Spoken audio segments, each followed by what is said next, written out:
Oke, halo guys, balik lagi bareng gua ya di channel Dividen Investor TV. Hari ini hari Rabu ya, tanggal 13 Agustus tahun 2025. Nah, IHSG hari ini mantap ya, melanjutkan kenaikan 1,3%. Sekarang ada di angka 7.892. Nah, tinggal 100 perak lebih lagi, lebih dikit bisa nih ke angka 8.000. Ya, jadi kan katanya pengen sama kayak angka ulang tahun Indonesia tuh.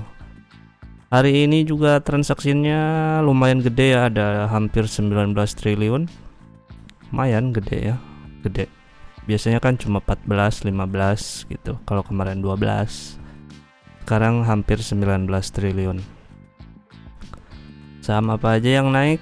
Banking rem dulu ya. Kemarin kan udah naik. Sekarang ambil napas, mungkin mau dinaikin lagi atau gimana nggak tahu. BBTN hari ini naik 6%-an ya. Kemarin juga naik, nah hari ini lanjut naik gitu. Kalau yang lain ya kalian bisa cek sendiri ya. Saham gorengan banyak yang naik juga. Dan ya saham-saham gocap ya banyak yang arah ya hari ini. Apa tadi saham kaki, terus pokoknya yang gocap banyak deh. Kaki karena kebetulan ada di watchlist gua, si kaki dia arah ya hari tadi naik 34%-an. Iya, dia kan harganya gocap tuh, naik 34% jadi 67, lumayan. Cuman belum sempat gua bahas kemarin ya, sebenarnya sahamnya lumayan oke, cuman dia karena nggak ada bagi dividen, tapi secara laba sih dia bagus ya, ada labanya dibanding saham-saham gocap yang lain. Gua cek banyak yang minus gitu. Kalau si kaki cuma karena dia baru IPO aja, jadi dia belum ada dividen, cuman secara laba oke. Cuman kalau masuk sekarang udah telat ya kalian ya, jangan dikejar, ini udah naik 34%. Kalau punya harga gocap sih nggak masalah ya gitu. Nah, kali ini gue pengen bahas, ada pertanyaan dari si Mas Muhammad Yamin Zain. Bang, bahas saham SCMA dong katanya, yang habis diakuisisi MTech. Sebenarnya bukan diakuisisi MTech ya, cuma MTech tuh nambah porsinya aja gitu. Sebenarnya si SCMA ini MTech tuh udah punya dari tahun 2000 ya. Kalau sekarang nambah porsi aja. Nah, jadi tahun 2000 tuh si MTech akuisisi awal SCMA pihak kemitraan. Nah, bentuk unitnya bisnis media gitu. Nah, berarti tahun 2005 MTech tuh mungkin nambah terus ya, jadi kepemilikan sahamnya. Nah, akhirnya dia jadi pemilik mayoritas di situ mulai 2005. Tapi semenjak 2000 dia kan juga udah punya sebenarnya, cuma kan masih minoritas. Nah, 2005 ke sini dia udah jadi mayoritas, dan sekarang dia udah punya udah punya SCMA tuh di angka 65%. Jadi dia udah jadi pengendalinya lah si MTech tuh.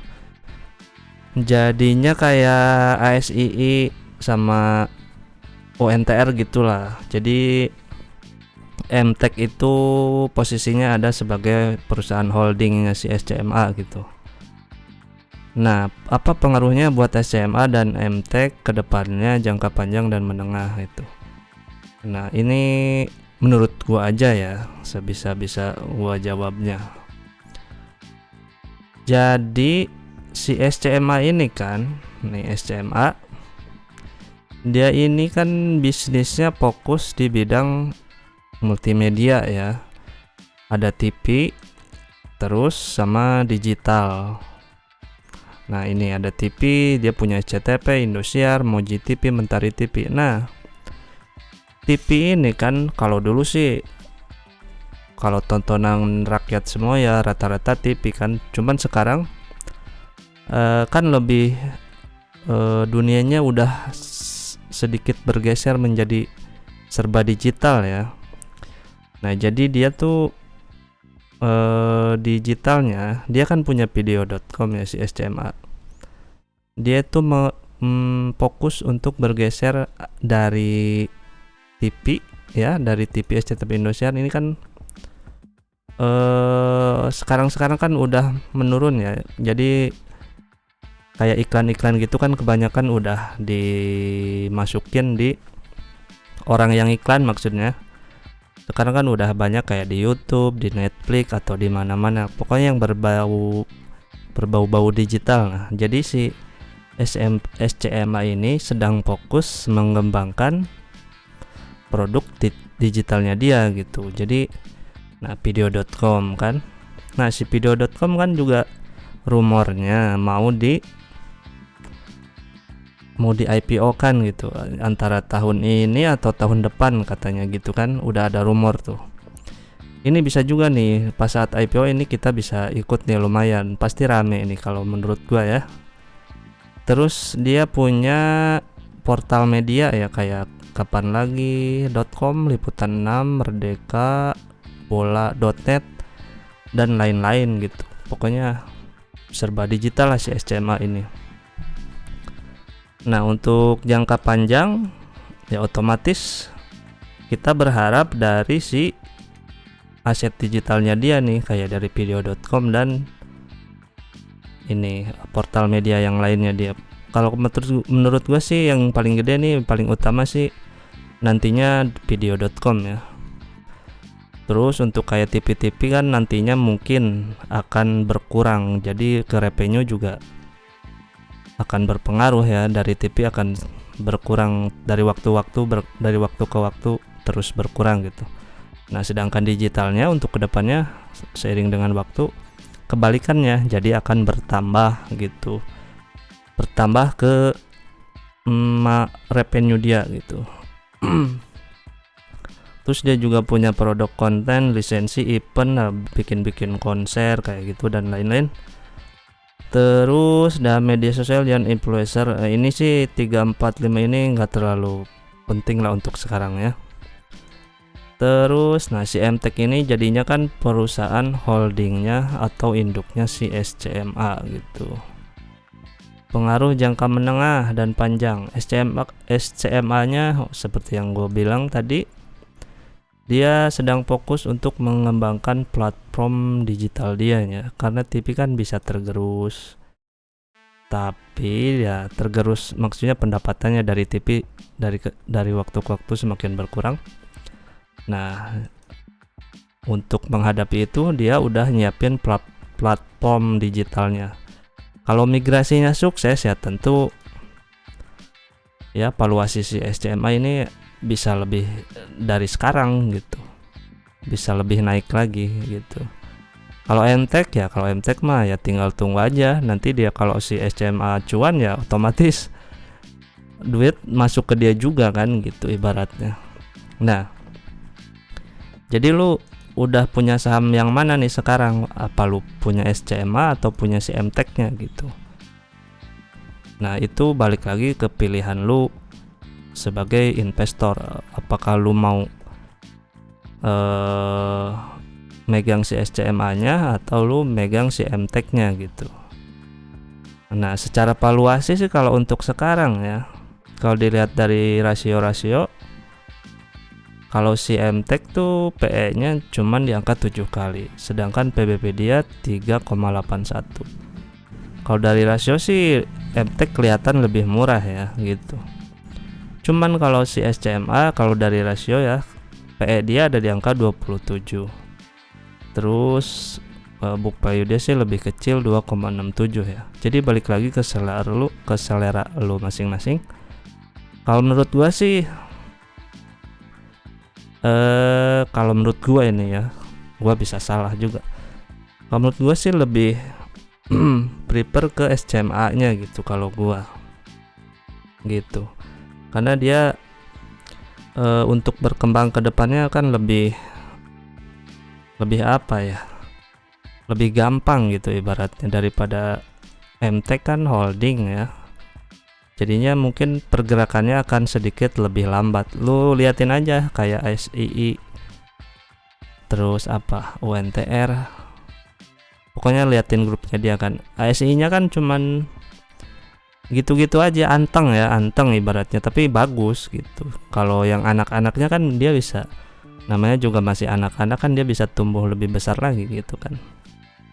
Nah gitu ya, itu sekilas tentang pandangan gua. Kalau lu punya pandangan yang lain silahkan lu kalau tulis di kolom komentar ya. Nah terus gimana kita lihat sebagai dari sisi dividen investor gimana nih, apakah kedua saham ini masuk? Kita cek aja EPS nya dia, dua-duanya ya. Kita cek SCMA dulu ya. Untuk EPS 2024 dia kan anualisnya punya 8 perak ya, tapi di sini dia baginya 23 perak nih. Payout rasionya ini di luar kebiasaan, tapi gede mulu ya, ini 110%. 2024 malah 286%. Gua nggak tahu ini alasannya apa bisa bagiin dividen gede kayak gini. Kalau lu tahu, lu boleh tulis di kolom komentar. Gua belum cari alasannya, belum baca. Nah dia bagi berarti dividen yieldnya sebesar 11% ya, gede juga ya. Tapi kan ini nggak mungkin kan bagi kayak gini terus, bagi segini terus gitu. Nah proyeksi untuk 2025 taruhlah kalau bagi 100% aja kan dia 8 ya.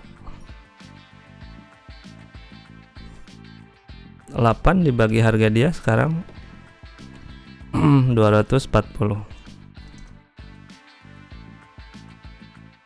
cuman 3,3% ya gitu.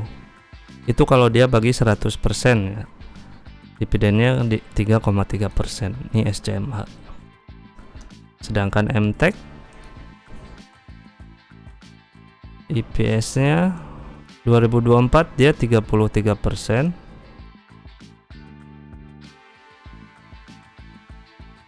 bukan 33%, 33 perak ya. DPR nya 137% ya. Ini kok gede-gede ya, DPR nya di atas 100%. Ini harus cari nih alasannya kenapa, soalnya dua-duanya sama pas 2024 sama 2023. Nah itu tugas lu deh, lu cari kenapa di situ bisa DPR nya di atas 100%. Dia sih 5% ya dividen yieldnya tahun kemarin. Nah kalau tahun ini anualisnya gede nih, ini 59. Ini jual apa nih dia? Ini harus diselidiki juga. Ini 59 kan naiknya jomplang banget, takutnya dia ada jual sesuatu atau emang pure murni dari revenue dia gitu. Takutnya ada harus kas yang harus dimasukkan ke sini gitu, harus penjualan apa gitu, atau bisa penjualan aset atau apa, soalnya kan bedanya jauh. Kalau dari sini kita hitung aja lah ya, tapi ini susah ditebak sih kalau buat dividen investing ini. Kalau menurut gua sih nggak masuk ya kalau buat dividen investing, tapi kalau buat value investing ya boleh-boleh aja ya. Soalnya kalau buat dividen investing udahlah skip lah ini MTEK. Kalau menurut gua nggak menarik ya dividen yieldnya. Tapi kalau buat value investing lah, lu boleh pantau saham ini. Nah, year to date juga dia udah naik 100% ya. Gitu. 5 tahun dia turn around ya. Tapi naik sih 5 tahun 91% juga. 3 tahun turun gitu. Nah gitu. Untuk MTEK dan SCMA kalau buat dividen investing kayaknya enggak ya. Kalau menurut gua nggak masuk kriteria. Tapi kalau buat value investing, kalau bisa sabar, terutama di SCMA nya ya, siapa tahu nanti produk digitalnya dia meledak gitu kan. Nah bisa harganya mengikuti naik gitu. Year to date aja udah naik 43%. 5 tahun coba 3,6% ya, minus ya kalau untuk 5 tahun. Year to date sama 1 tahun naik 88% gitu. paling cocoknya buat value investing ya. Kalau buat dividend investing kurang oke kalau menurut gua. Jadi itu balik lagi ke selera kalian masing-masing dan gaya investasi kalian masing-masing gitu ya. Oke, untuk SCMA dan MTech kayaknya gitu ya. Semoga ada manfaatnya apa yang gua omongkan gitu kan. Oke, terima kasih. Kalau ada yang kurang atau belum puas, lu boleh tanya lagi aja gitu. Oke, thank you. Karena hutang harus dibayar. Bye bye.